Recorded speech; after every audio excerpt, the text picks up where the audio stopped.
صل على Inshallah, this is the reason why in these ayyam, the Masjid and the taboo of these great personalities are brought out.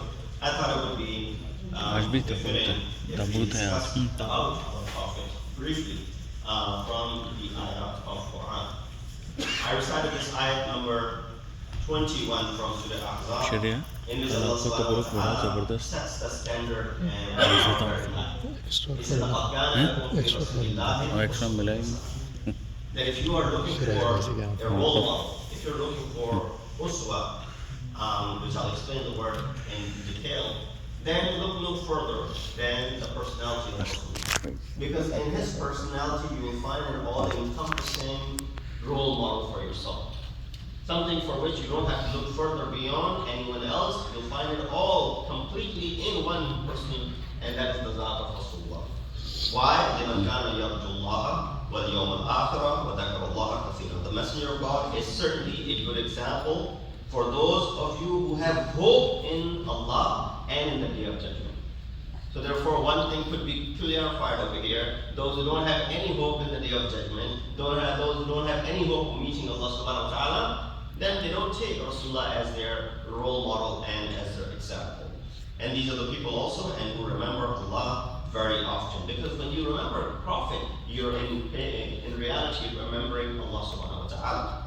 So what I wanted to do today in this khutbah is to elaborate on this ayat and as well as talk about the seerah of Rasulullah from the ayat of Quran, not even the hadith, just basically from the ayat of Quran. This word Quran, tells us and over, although we know it's not a book of history, we know it's not a book of storytelling, we know it's not a book which talks about, but there are discussions of Anbiya and Awliya for which Quran reminds us to look for them. For example, you find on numerous occasions in Quran that Allah says, look for a good example. وَاذْكُرْ فِي كِتَابِ إِبْرَاهِيمَ. Ibrahim was an example for you. Look for a good example in Ibrahim. وَاذْكُرْ فِي كِتَابِ مَرْيَمَ. For women, look for a good example in the Zat and the life of Bibi Maryam, sallallahu alayha. And there's an example for you in it as well. And then, to top it all off, is that وَلَقَدْ كَانَ لَكُمْ فِي رَسُولِ اللَّهِ أُسْوَةٌ حَسَنَةٌ. Then look for example and the role model in the name of Prophet. So in it you'll find something which, whatever you need. For example, Prophet was not an individual who was oblivious of his family. Prophet was not an individual, for example, who didn't have to deal with, the corporate world. Prophet was not an individual, for example, someone said, well, I work in the corporate world, how do I find an example in the life of Rasulullah? Someone might say, well, I, do something which Rasulullah never did, so how am I going to find example in the life of Rasulullah? That is not what is being mentioned over here. The basic principles of life to govern your life by, and using those examples to be able to look at other areas of your life and the aspects of your life, you can derive those principles from the life of Rasulullah. So let's dive right into it. Although this verse is amongst the verses of Surah Ahzab, which had to deal with Battle of Ahzab, but you can take this ayat that Rasulullah's example is not the best of the examples, only limited to the wars. So this ayat is from a war, which was Battle of Khandaq, Battle of Ahzab. We've discussed this ayat in past Ramadan, but looking at it, that this ayat could actually be utilized outside of the battlefield as well. The word laqad, of course, uses emphasis on it, that there's no doubt about it. Lam is for ta'keed and qad is for ta'keed. That laqad kana lakum.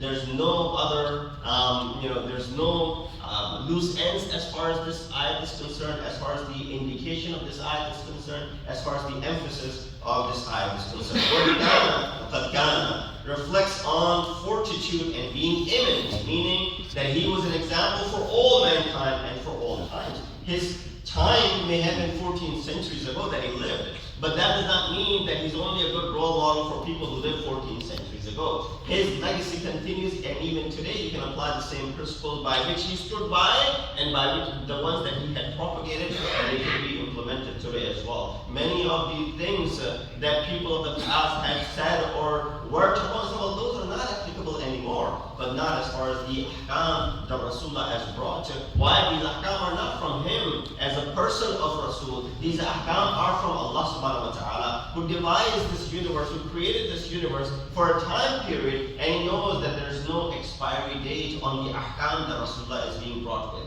There's no time limit for as far as what the ahkam Rasulullah is bringing, that they're good for example, the 20th century, but they will not be applicable in the 21st century, for example. That is not the case. You will find that the word kana reflects on the fortitude and being imminent. That means it is imminent even in your time, let alone the times of those who lived for 14 centuries ago. Instead of saying Prophet is a role model, he didn't say that لَقَدْ كَانَ رَسُولُ اللَّهِ أُسْوَةٌ حَسَنَةٌ. He said لَقَدْ كَانَ لَكُمْ فِي رَسُولِ اللَّهِ أُسْوَةٌ. There's a difference between the two.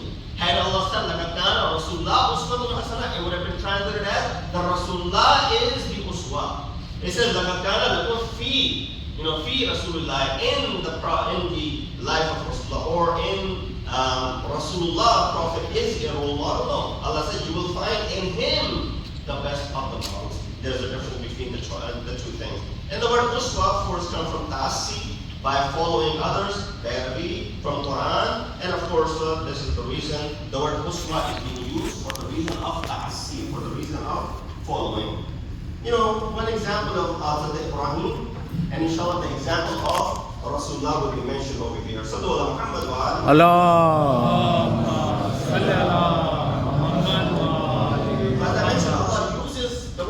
only for Hazrat Ibrahim in Quran and uses for Rasulullah. Those who just walked in, we're talking about the life and the legacy of Rasulullah, as 28 of Safar marks the Shahadat and the Wafat of two of the greatest personalities. One is our Prophet, second is our second Imam. So we're discussing under this ayat number 21 of Surah Ahzab. In regards to Ibrahim ﷺ, who fought with shirk and relinquished his wife and kid for the sake of Allah subhanahu wa ta'ala. Ayat number 37 of Ibrahim says, رَبَّنَا إِنِّي أَسْكَنْتُ مِنْ ذُرِّيَّتِي بِوَادٍ غَيْرِ ذِي ذَرْعٍ عِنْدَ بَيْتِكَ الْمُحَرَّمِ. Allah, for your sake I'm leaving my wife and my kid in this barren land for your sake. So that this Baitik al-Muharram, this house of yours, will be inhabited. Who wants to go out and live in a place? Imagine today someone builds a mosque in a very remote area. It said, some of the mu'mineen should go ahead and inhabit that mosque. And I'm not leaving, New Jersey, for example. I'm not leaving New York, for example. I'm not leaving a place where all of my relatives and family members and my work and all of these things are. That's not even, that's not what I'm going to do. He said, no. But Ibrahim, you're being asked with a task. The ones that are the most important to you, your wife and your kid, leave them in a wadi, in a barren land. There's nobody living there. Why? We want you to take this lead so that a community emerges from there. A community in the Bait al-Muharram, near the house and the sacred house of Allah subhanahu wa ta'ala emerges. So it's a big sacrifice that Hazrat Ibrahim made. But when Prophet Muhammad sallallahu alayhi wa sallam, Ibrahim could be used from that aspect in his family's in his life. That Ibrahim sacrificed his wife and his kid for the sake of the religion. Rasulullah is a role model from all aspects of the life. He had to deal with the family issues as well, that he sacrificed his family for that sake. In fact, his family, even after the demise of Rasulullah, is the only one standing in the battlefield of Karbala. There's no one else accompanying them. So not only Rasulullah in his lifetime put his family in front when he went to Najran, or when he went to face the Christians of Najran, it was only the immediate family members. He brought his daughter with him. He brought his son-in-law with him. He brought Hassan and Hussein with him. That is to show that I am going in the face of the danger. Let me ask you, when there's immediate danger to you, do you put your family ahead or do you keep them back and you go forward? If there's an immediate danger facing you, for example, there's some animals out there and you can't step out of the house or can't step out of the car, but you can't move forward either. You need to do something to get those animals away. Fierce animals. What are you going to send your son? Better go outside. Ward off these animals. You're going to send your wife? You're going to send your kids? No. You're going to keep them safe. You're going to go ahead and do it yourself. You're going to go outside. You're going to be the ones taking the risk. Look what Hazrat Ibrahim, or look what Rasulullah is doing in Najran. When he goes out to face imminent enemy in the form of the Christians, they too knew the fact that if Rasul comes with an army full of his companions, know that he is false and he's lying as far as his qiyadah is concerned. But he comes with his loved ones. Because you don't put your loved ones at stake when there's something that is truthful that you're standing by.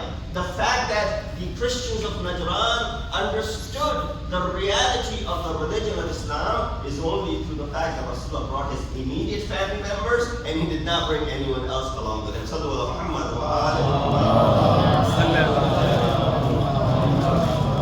So Rasulullah is merciful towards weak and the poor.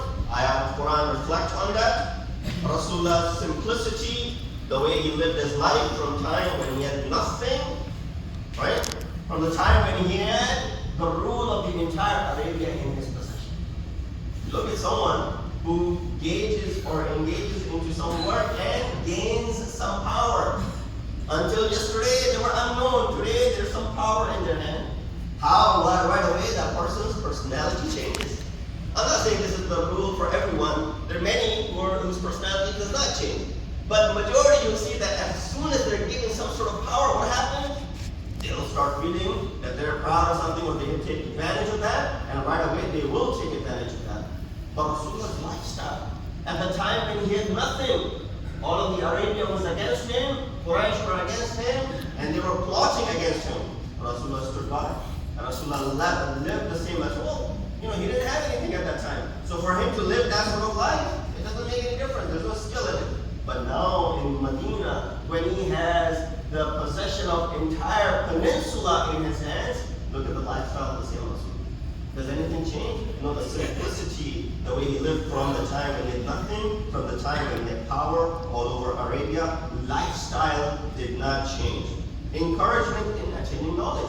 Rasulullah is an example for you in as far as ilm is concerned, knowledge is concerned. So many traditions that talk about the fact that you should seek knowledge from your cradle to your grave. Seek knowledge even if you have to go to what? China. Back then, the example of China was given because it was unapproachable. There was no way of going to China. That's why the example of China was given. So these are, as far as Rasulullah's legacy is concerned, you can follow him as far as knowledge is concerned. Those who portray the Islamic vision today in the form of Taliban, in the form of ISIS, those who ban education, are they really presenting the true face of Rasulullah? Are they presenting the true face of Islam? No. Islam, I've mentioned it before, Imam Majid, Islam is something, the first revelation is read. The second revelation is write. Reading and writing comprises education. Without reading and writing, you cannot attain education. Therefore, or you can, but these are the means of, attaining education. Islam comes down, Quran comes down, teaching you to read, teaching you to write. Rasulullah comes down and tells you how important this education is, that even if you have to go all the way to China, brave, but to attain education. And today, Taliban, what are they doing? Ban on the education of women, for example. Ban on the education. And let's not go to Taliban. Come to, look at some of our own countries. Places where there's a system installed where people who are in power, they want to keep their power in their possession. They want to keep their Ra'aya illiterate.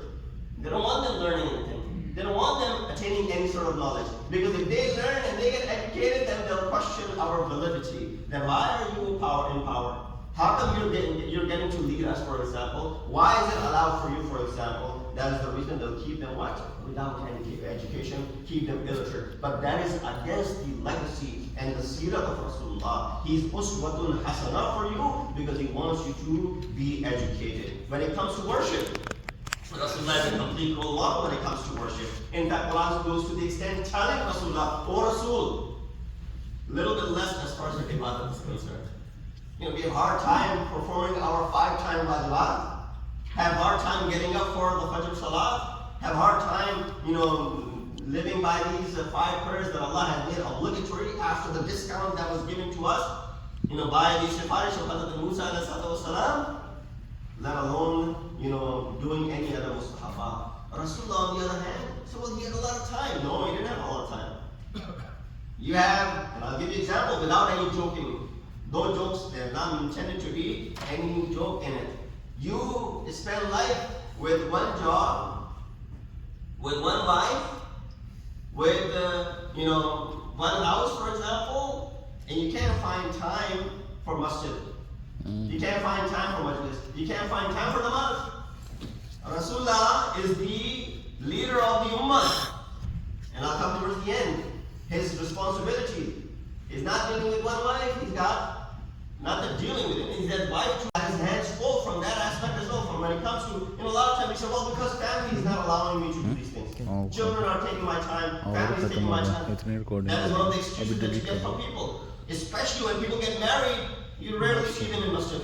So what happened then? Well, I got married. That's why I don't come to masjid anymore. Well, remember what Amir al-Mu'mineen had said when Janab Sayyidah got married to him and she came to his house? Rasulullah asked, "Oh Ali, how did you find my daughter?" Keep these words in mind. I found her to be the best of the helpers in my ibadat. Meaning what? Ali's ibadat was already up there. He says, my ibadat only increased with the marriage to Fatima Zahra. So if we follow their legacy, if we consider them to be our role models, then how is it possible that you go out and say, well, my ibadat is decreasing? I'm not coming to masjid anymore, I'm not coming to Imam Baga anymore, I'm not coming to majalis anymore because, children are occupying this, or family is occupying this, or this is happening, or that is happening. No, if you consider Rasulullah to be your role model, Quran gives us the testimony of others about his extensive worship, where Quran calls upon him not to overburden himself. He said, worship God for a few hours at night. Worship him for more or less than half of the night. Don't exert so much upon yourself as far as this ibadah is concerned. Perseverance. When you look at the life of Rasulullah, the perseverance that you find in his life, that is something which serves as a role model for you by not giving up. Everything is closed off. There's a boycott that is happening.